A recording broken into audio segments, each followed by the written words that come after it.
আজি মই দুপৰীয়া সাজত বনালো এয়া ভাত, এয়া দাংবডি, ভাত কেৰেলা আৰু গাজৰ ভাজি। এয়া ছোৱালীয়ে বনাইছে, আজি ছোৱালীয়ে চব বনাইছে দেই, মই বনোৱা নাই। আৰু ইয়াত পিঁয়াজ এটাও দিছিলে, পিঁয়াজ আৰু কেঁচা জলকীয়া দি তেল মাৰিলে।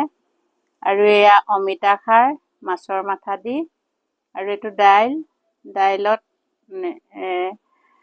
শুকান জলকীয়া আৰু পিঁয়াজ দি তেল মাৰিছে। এইটো মাছ, সৰু মাছ, এইটো আদা আৰু অকণমান ধনিয়া গুড়া আৰু জলকীয়া পিচি এইটো আদাৰ জোল বনাইছে। আৰু এইটো মাছৰুম বনাইছে, আলু আৰু মাছৰুম। ইয়াত পিঁয়াজ, নহৰু, আদা আৰু জলকীয়া গুড়া দি পেলাই বনাইছে। আৰু অকণমান গৰম মছলা দিছে আৰু এটা বিলাহী পেষ্ট কৰি দিছিলে। এতিয়া মই খাওঁ। অমিতা খাৰটো বহুত ভাল পাওঁ।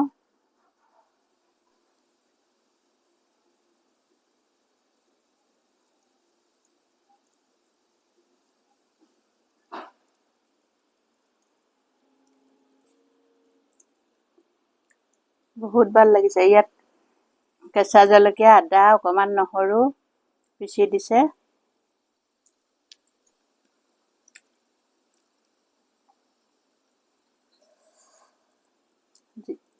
আৰু খাৰ অকণমান, এইটো কল খাৰ।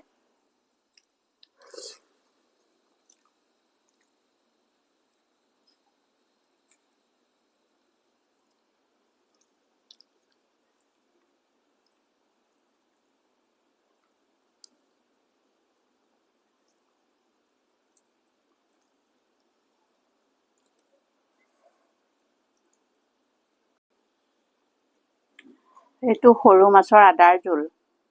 এইটো আমাৰ হাজবেণ্ডে অকণমান আদা পাতো দি দিছিলোঁ।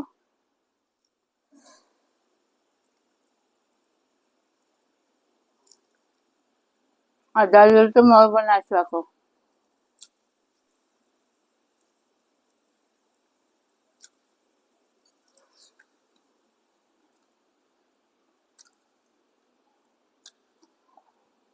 এইটো প্ৰথমে মাছকেইটা ফ্ৰাই কৰি লৈছোঁ।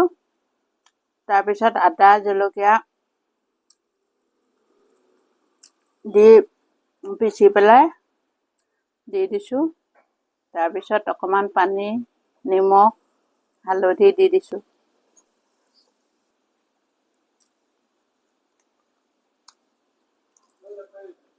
বহুত সোৱাদ হৈছে এইটো।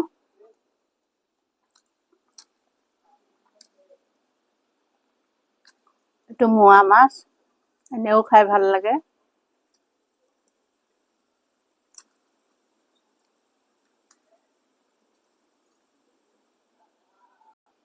এইটো দাইল,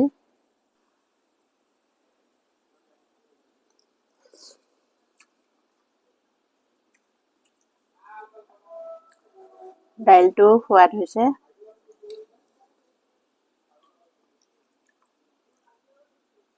এইটো দাংবডি, ভাত কেৰেলা আৰু গাজৰ ভাজি।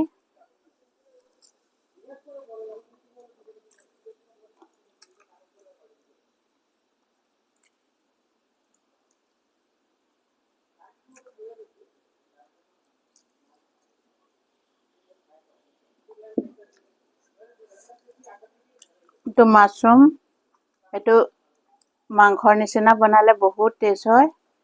এনেকৈয়ে বনাইছে ছোৱালীয়ে। চাওকচোন মাছৰুম, টেমাৰ মাছৰুমটো টেমাত থাকে।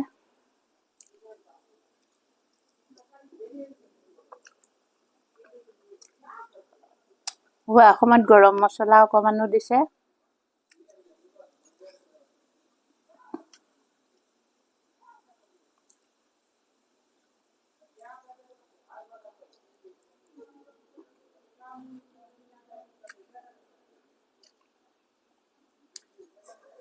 এইটো বহুত সোৱাদ হৈছে।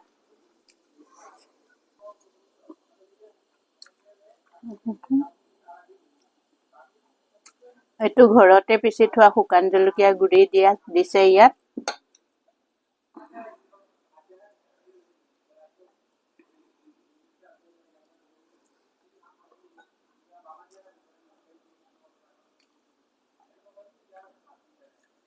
আপোনালোকৰ খোৱা বোৱা হ'ল নাই বাৰু?